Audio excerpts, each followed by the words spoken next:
গ্রামের কিছু মানুষের আচার আচরণ দেখলে মনে হয় যে আমরা শহরের মানুষ, আমরাই অনেক ভালো আছি। কারণ একটু কিছু নিয়েই যে আপনি হিংসা করেন, হিংসা করে কী লাভ?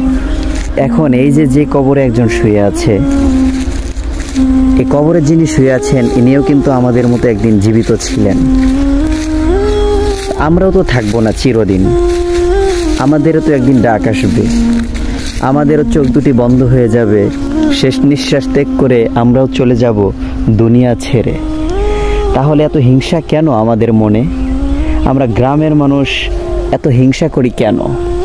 নবী করিম সাল্লাল্লাহু আলাইহি ওয়াসাল্লাম বলিয়াছেন, তোমরা হিংসা থেকে দূরে থাকো, কেন নয় হিংসা নেকিকে ধ্বংস করিয়া দেয়, যেমন আগুন শুকনা কাঠকে পুড়িয়ে দেয়।